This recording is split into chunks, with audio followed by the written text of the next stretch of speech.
Olá, sejam bem-vindos ao Pauta 2, o programa que te conecta aos principais assuntos do momento. E hoje o nosso olhar volta para uma realidade ainda pouco discutida, mas vivida por milhares de mulheres brasileiras: a maternidade atípica. São mães que abandonam carreiras, relacionamentos e até a própria saúde em nome do cuidado integral com os filhos. E neste mês das mães, que vai além das flores, homenagens, o convite é a reflexão. Estamos realmente acolhendo essas mulheres. Diversas mães vivem uma jornada marcada por amor, mas também por solidão, sobrecarga e invisibilidade. Elas existem, resistem e amam, mesmo quando a sociedade, em situações distintas, insistem em não vê-las. A maternidade atípica ainda é vivida com pouca rede de apoio e muita solidão. São mães que carregam um fardo invisível, com rotinas exaustivas e poucos espaços de escuta. E olha, Nanda, esse dado: 38% dessas mães enfrentam depressão e 45% lidam com ansiedade severa. Isso sem contar o impacto na carreira, nos relacionamentos e na saúde física e mental. E a conversa de hoje é com a Carla Lacerda, jornalista e mãe do João Lucas, de 12 anos de idade, que tem autismo. Carla, seja bem-vinda aqui ao Pauta 2. Muito obrigada, Nanda, muito obrigada. Charles, muito feliz de estar aqui com vocês hoje. Carla, a gente estava até conversando, né, Charlie, aqui um pouquinho nos bastidores sobre essa maternidade, a maternidade atípica. Para a gente começar aqui a nossa conversa, como que foi para você quando você descobriu o diagnóstico do João Lucas? É um momento muito difícil, de susto, de luto, mas antes de tudo eu queria dizer que eu nunca me senti tão bem descrita quanto na apresentação de vocês, enquanto vocês falavam sobre a mãe atípica. Tem um pouquinho de você aqui. Totalmente, 100%. Essa questão da invisibilidade que a gente luta contra, por isso que é importante vocês darem esse espaço para esse tema ser discutido na televisão. Mas como você perguntou, Ananda, realmente é um momento de choque, porque você vem acompanhando a gestação, você vem acompanhando o desenvolvimento do seu filho. No caso do João, ele nasceu prematuro, de 35 semanas. Então, alguns atrasos que ele tinha, eu sabia que era por causa da prematuridade. Só que, na verdade, ele não recuperava, ele não alcançava as outras crianças. E quando foi chegando perto dos 2 anos de idade, a fala não veio e a pediatra encaminhou para vários especialistas. E é um diagnóstico clínico, então o neuropediatra, avaliou o João Lucas e falou que ele estava dentro do transtorno do espectro do autismo. Então é um susto porque algumas outras síndromes, se você pensar na síndrome de Down, você na gestação, é claro que é um susto também danado, só que você talvez fique um pouco mais precavido. No autismo é como se você tivesse um filho e a partir do momento que o médico te dá o diagnóstico é como se ele estivesse levando o seu filho embora e te entregasse outro. E esse outro que ele entrega, você não sabe como é que vai ser o futuro, né? Então ele começa a falar de terapias que seu filho vai precisar fazer. Alguns questionamentos não são respondidos quando a criança é muito pequena. Meu filho vai falar? Meu filho tem deficiência intelectual? Meu filho vai para a universidade? Porque como é um espectro, então existem níveis, de severidade, níveis de suporte. E aí você tem que reelaborar toda uma caminhada, uma trajetória e ressignificar os seus sonhos também, porque ninguém, quando engravida, seja a mãe ou seja o pai que está lá acompanhando, pensa que o seu filho vai ter alguma limitação ou quer que seu filho tenha qualquer tipo de limitação. E essas dúvidas que a Carla tem em relação ao João Lucas, certamente muitas delas permanecem ainda, Você não sabe como será o João daqui a 2 anos, 5 anos, 10 anos, na idade adulta, Eu também tenho um filho dentro do autismo, Ele tem 5 anos, o nome dele é João Francisco, também João, E relatando um pouquinho também, a gente teve o diagnóstico, eu e minha esposa, com 1 ano e 9 meses, É um susto, porque não era um assunto que a gente dominava, Então, até que você começa a entender, começa a estudar, você vê uma série de situações que você passa a ter na sua rotina.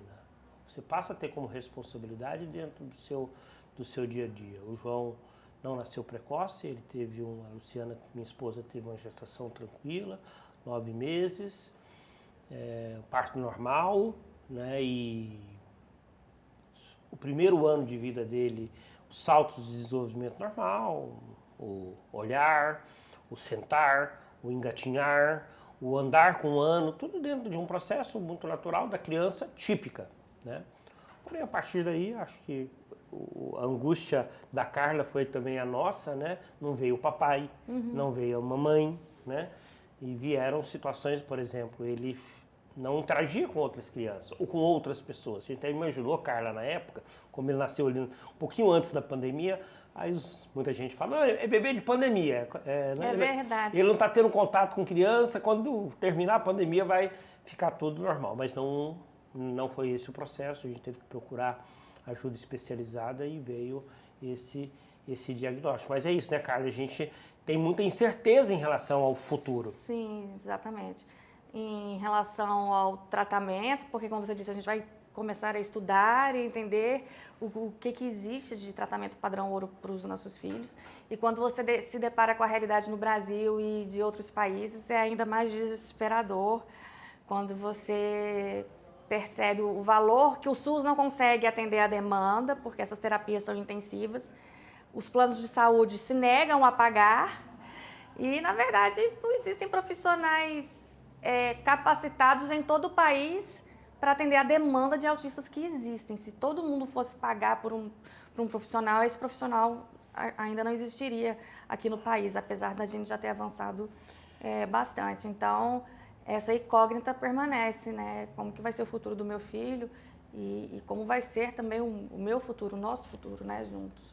Ouvindo o relato de vocês, é onde dá para perceber e é perceptível essa solidão, né? Essa invisibilidade que a gente vê, às vezes, do próprio órgão público, às vezes da própria solidariedade também, das outras pessoas também, porque além de ser uma mãe atípica, também é uma mulher que também vive um outro lado, né, da própria solidão também.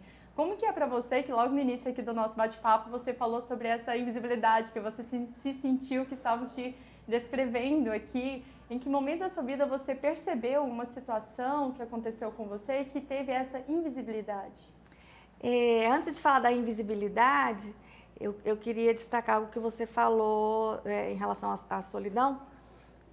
A gente não se percebe enquanto mãe e cuidadora. A gente acaba exercendo 2 papéis, o papel de mãe e o papel de cuidadora. E normalmente toda a terapia ou todo o tratamento, né, a mãe fica mais encarregada, fica mais responsável por isso. Então a gente abdica de várias coisas. Eu até imaginei que eu teria que parar de trabalhar para conciliar com a agenda de terapia do João Lucas. Ele faz terapia de segunda a quinta-feira, só a sexta que ele tem livre, mas eu consegui conciliar. Mas muitas mães precisam abandonar o emprego e vão empreender. Enquanto os filhos estão na terapia, ela está lá 2 horas na sala de espera, ela está empreendendo, trabalhando de forma autônoma. Então, a gente acaba se afastando das pessoas e as pessoas também não percebem a gravidade ou a complexidade do que você está passando, né? É como se você fosse... É como se eu tivesse uma vida típica, mas eu não tenho, porque a vida do meu filho é atípica. Então, se com qualquer mãe tem muitos imprevistos, né, em relação ao filho de saúde, com uma mãe atípica tem muito mais. Não é todo patrão, na verdade, quase nenhum patrão vai entender essas imprevisibilidades. E aí, às vezes, as pessoas exigem de você uma tipicidade ou uma normalidade na rotina que a sua vida não tem. Então, assim, tem dia que o meu filho ele tem distúrbio do sono. Muitas das crianças com autismo têm essa comorbidade, né? Elas não dormem bem, têm insônia. Então, tem dia que o João não dorme, ele já virou o dia. Uma coisa é quando você está de licença maternidade, ou quando ele ainda é bebezinho. Agora, com 12 anos de idade, tem dia que eu vou trabalhar, eu não dormi. E não é 1 dia, 2, não. Às vezes são 3 dias seguidos. E aí as pessoas querem que você Funcione, atue, né? a palavra, que você funcione como se você não tivesse tanta coisa por trás. O mercado exige isso, né? O mercado exige, eu acho que E falta não olha acho que falta um olhar muito para o humano. humano, para o ser humano. Muito humano, para a mãe atípica, seja no serviço público, seja se ela for CLT, ou se ela for empreendedora, podem existir leis de fomento. No Rio de Janeiro eu vi que o Sebrae, eles fizeram uma linha de fomento para mães atípicas empreendedoras. Então, é isso, a solidão acaba sendo social, né? Você se sente a parte do mundo. Hoje, quando o Samuel me convidou para o Pauta, né, eu reforcei uma análise que eu tenho de forma diária. Eu e minha esposa, Luciana, a gente consegue dividir as terapias do João, né? Ela também trabalha de manhã, eu também trabalho de manhã. E assim, é impressionante a Nanda, telespectador, e a Carla, acho que vivencia isso também de perto. Para cada 10 pessoas que estão ali levando o filho para uma terapia, 8 são mulheres. 8, 9 são mulheres. Eu ia falar isso, 9. Existe 8, aquela 9 são responsabilidade, mulheres, né, da mulher, mãe, e a responsabilidade de ser 100% da mulher. Hoje, antes eu fui buscar o João para o feedback da terapia, né? E aí era com a psicóloga, eu fiz algumas perguntas, né? O quanto a mãe se envolve mais, né? O pai às vezes assusta, não consegue absorver, não aceita. Tem vários casos, tem casos e casos, né? Mas a presença da mãe atípica nas terapias, na rotina dos filhos, ela é muito maior do que a presença do pai. Isso é verdade. Você pode ver, como você disse, em qualquer ambiente terapêutico, na escola, essa mãe vai estar muito mais presente. E dependendo do nível de suporte, por exemplo, o João é nível 3 de suporte. Ele tem 12 anos, ele ainda é não verbal, ele não fala. Então, quer dizer, uma das primeiras coisas que eu perguntei lá atrás, quando eu recebi o diagnóstico, eu perguntei para a neuropsicóloga, né? Meu filho vai falar? Ela falou, não sei. Na hora que ela falou isso, eu quase caí para trás. Eu pensei assim... E é porque ela não sabe. Exatamente. Né? Hoje em dia, com esse olhar, né? Eu percebo, depois dessa jornada aí já de 10 anos, ela realmente não poderia ter me respondido outra coisa. E, quer dizer, eu ainda creio que ele possa falar. Sei que se essa fala vier, não vai ser uma fala funcional, mas que pode dar mais qualidade de vida para ele, mas realmente o que a gente vê são as mães com essas crianças. E tem um dado também, Charlie, não sei se você já viu, 80% dos pais se separam até a criança completar 5 anos de idade, no caso de uma criança com deficiência. Então, quer dizer, apenas 20% dos casais vão continuar realmente juntos. E aí, pensa, como é que a mulher vai cuidar da criança que precisa de cuidados, do emprego, da vida social, da vida profissional, sem rede de apoio? Não tem como. E é bem que você mencionou, né, Carla, que muitas mulheres deixam o emprego, deixam o trabalho para ter que cuidar do próprio filho, para poder levar também para as consultas. Como você falou, né, o João Lucas vai de segunda a quinta-feira, e não é toda mulher, não é toda família que tem como, né, ter esse espaço, ter essa oportunidade para poder levar o filho e deixar o trabalho também. Como que funciona para você essa sua rede de apoio? Você tem uma rede de apoio? Como que ela funciona para você poder levar o seu filho às consultas, mas também conciliar com o seu trabalho? Eu falo que a minha rede de apoio é mínima, mas graças a Deus que eu tenho uma mínima rede de apoio. Meus pais são falecidos e as minhas irmãs moram em Brasília. Meu ex-marido, ele reveza às vezes para levar o João nas consultas, nas terapias. E a minha rede de apoio chama Arlete. Ela é cuidadora do João. Ela começou como babá quando o João nasceu. Quando veio o diagnóstico, ela foi aprendendo. Então, por exemplo, eu deixo o João no colégio de manhã e aí eu vou para o meu trabalho. Aí a Arlete, ela leva o João Lucas na terapia, eu saio do trabalho e busco o João na terapia. É igual hoje eu estou aqui, o João está em terapia. Eu saio daqui e vou buscá-lo na terapia. Mas, por exemplo, se a Arlete fica doente... Sabe? Arlete, não fique doente. O que seria também desumano da minha parte, né? E ela é um anjo, assim, ela tem quatro filhos. Mas é mais ou menos isso, a gente tenta...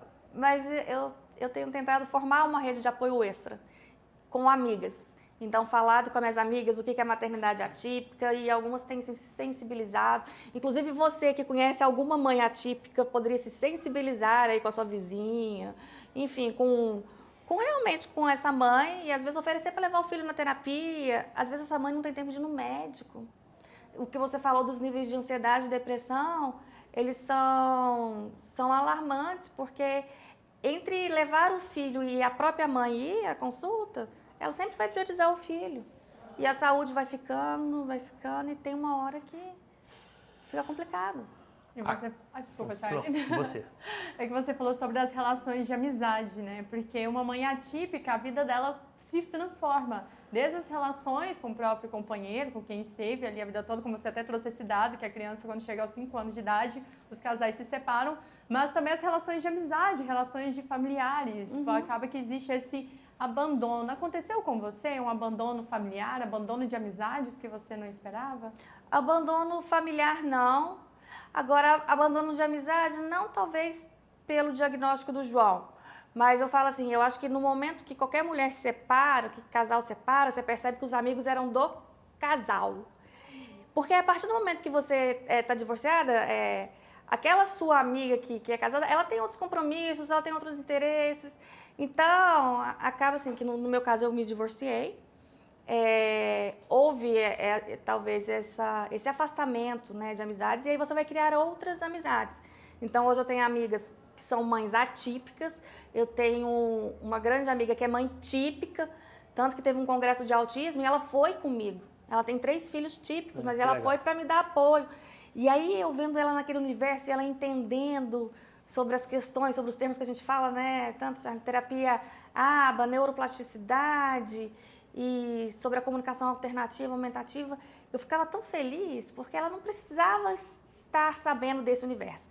Mas por ser minha amiga, ela se interessou.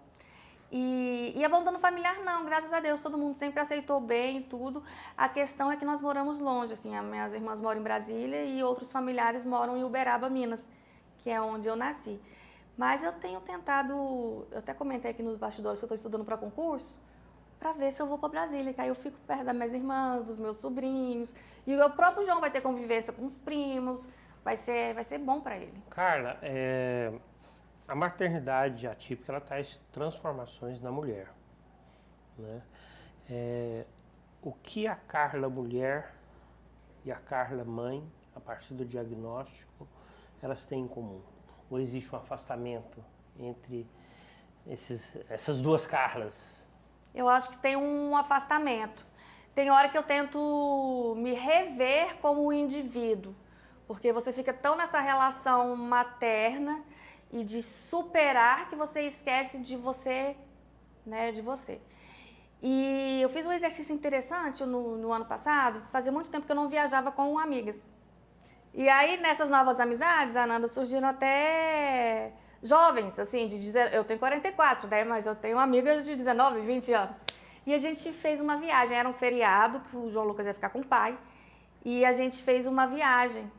E fazia tempo que nossa, a Carla tem sonhos, a Carla tem necessidade de lazer, de sair com as amigas. Vida social. Vida social, porque a gente não tem vida social. E pensar assim... A vida social existe. Existe, né? E pensa assim, e de paquerar, sabe? Eu falava, nossa... E aí eu entendi que a vida do João Lucas é tão importante quanto a minha. Porque não pode ocorrer esse desnível, senão você dá tudo pro seu filho e sem dar a você o que a gente precisa, o mínimo. Para o seu filho estar bem, é importante que você esteja bem. Sim. Exatamente. Se eu não me cuido, como é que eu vou cuidar dele? Pode parecer clichê, mas não é. Se eu não vou ao médico, se eu não vou à academia, que eu não ando indo, tudo bem? Assim, como eu vou viver mais? Porque daqui a um tempo vai ser... A gente vai precisar de 2 cuidadores. Um cuidador para o João e um cuidador para mim. Não sei, quando tiver uns 80, espero chegar aos 90. Então, eu tenho que tentar chegar lá com saúde, né? E isso requer esse olhar atencioso e até compassivo com você mesmo. Eu acho que eu deixei a Carla mulher muito tempo de molho. Eu acho que até me assustei depois de ver. Falei, uau, era só a Carla mãe. E a gente observando sobre a quantidade de acúmulos de tarefas, né? Que existe uma sobrecarga emocional, existe essa sobrecarga da saúde mental e a gente fica refletindo, né? Como que essa sobrecarga de atividades, de tarefas, pode afetar a saúde mental das mulheres, né, Carla? E porque temos uma psicóloga. Antes da psicóloga, o diagnóstico, acho que, não sei se a Carla viveu isso, acredito que sim, existe uma semelhança muito grande entre as mães atípicas, né? As que se envolvem com a criança, que tem um amor materno de forma bem aflorada, o diagnóstico são sonhos interrompidos. Porque eu vivo isso muito com a minha esposa, né? O João, no período de gestação, nos primeiros meses de vida, o João vai ter amiguinhos, a gente vai trazer os amiguinhos aqui para casa, ele vai para casa dos amiguinhos, ele vai poder viajar, ele vai estudar em tal escola, será que ele vai ser engenheiro, será que ele vai ser professor, será que vai ser jornalista? Vai ser jornalista não, João, Não. vai ganhar dinheiro, né? Vai fazer alguma coisa diferente. O diagnóstico, ele interrompe tudo isso.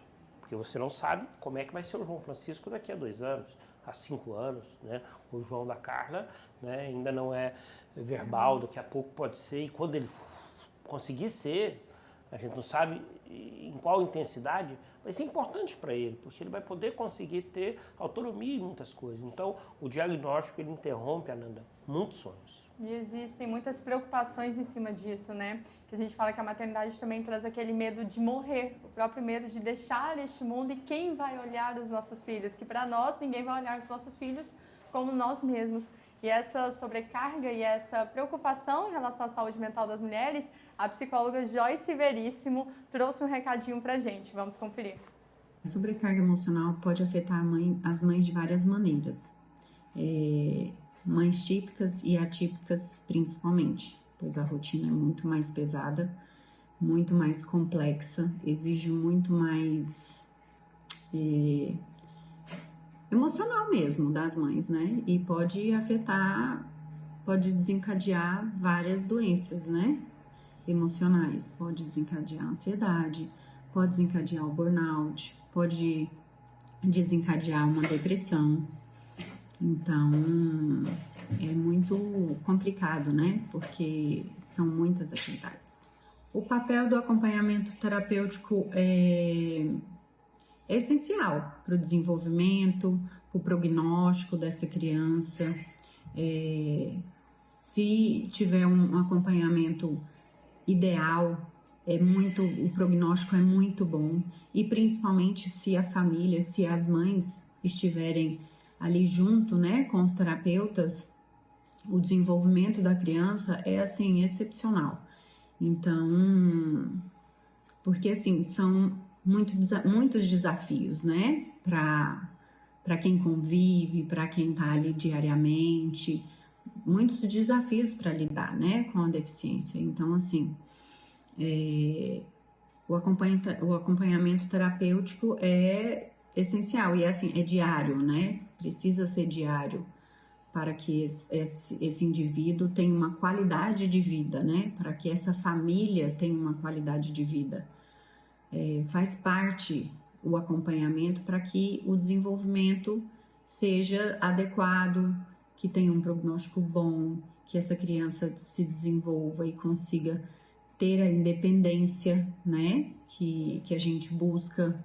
Obrigada, Joyce. Olha só, Carla, que importante, né? Com esse cuidado que a gente precisa ter com a nossa própria saúde mental e como a própria psicóloga falou, ela falou também sobre políticas, né? A gente até mencionou rapidamente aqui sobre como o governo, sobre os órgãos governamentais, na sua avaliação, como uma mãe atípica, com toda a sua experiência, a mãe do João Lucas, de 12 anos de idade, que tipo de instituições ou quais instituições seriam fundamentais para dar esse suporte às mães?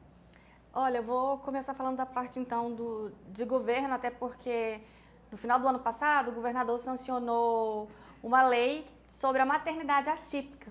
E aí instituindo no calendário do estado de Goiás a Semana Estadual da Mãe Atípica, que vai ser sempre comemorada ou celebrada na terceira semana de setembro.